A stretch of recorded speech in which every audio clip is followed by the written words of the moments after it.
আসসালামু আলাইকুম। আশা করছি সবাই ভালো আছেন। আলহামদুলিল্লাহ আমরা বেশ ভালো আছি।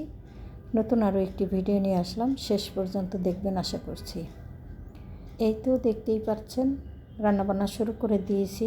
আজকে কেন জানি হঠাৎ করে সকালবেলায় মাংস রান্না শুরু করে দিলাম, কেননা এর ভিতরেও একটা কারণ আছে। কারণটা হচ্ছে ছেলেদেরকে একটু ফাঁকিবাজি নাস্তা এবং দুপুরের জন্য খাবার একসঙ্গে করে দিলাম। তো এই যে দেখতেই পাচ্ছেন কয়েকটা রুটি কিন্তু আমার ফ্রিজে ফ্রোজেন করা আছে। সেই রুটিগুলো দিয়ে আমি মুরগির মাংসের ঝোল দিয়ে ছেলেদেরকে সকালবেলা নাস্তা দিয়ে দিব। সে কারণে আমি খুব তাড়াতাড়ি ঘুম থেকে উঠে মাংসটা রান্না করে নিলাম।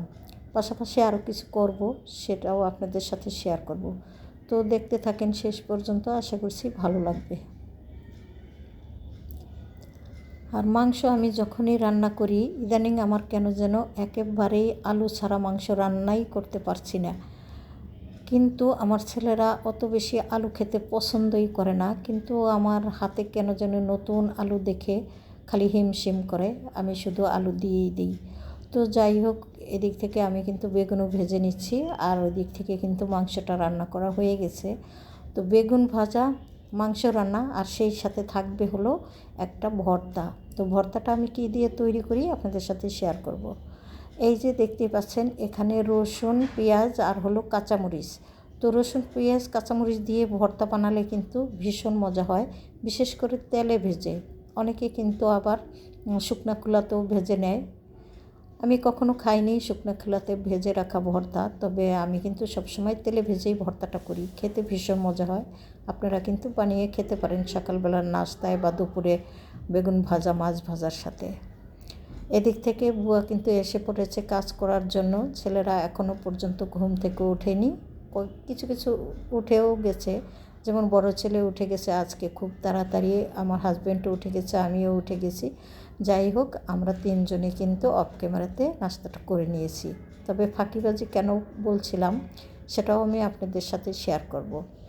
এই যে দেখতেই পাচ্ছেন এখন কিন্তু প্রায় বাজে 12টা, সোয়া 12টার মতো।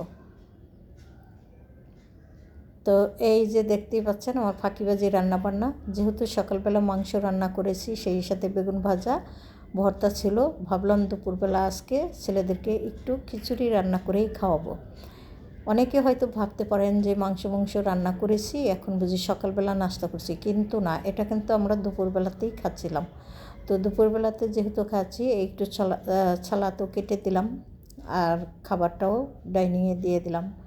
তো চটজলদি দুপুর এবং সকাল দুই বেলাতেই হয়ে গেল। খাওয়া দাওয়া শেষ করে তারপরে কিন্তু প্লেট বাটিগুলো আমি ধুয়ে রেখেছিলাম, এবং সেগুলো এখন একটু গুছিয়ে নেব। আর ভাবলাম আপনাদের সাথে শেয়ার করি। আসলে ঘরে বসে ভিডিও কি, এই ঘুরে ফিরে একই রকম কাজকর্ম, তো তাই ভাবলাম যে একটু আপনাদের সাথে যতটুকু পারি শেয়ার করে রাখি। ভালো যদি লাগে লাইক, কমেন্ট, শেয়ার করে দিবেন, সেই সাথে সাবস্ক্রাইব করে আমার পাশে থাকবেন।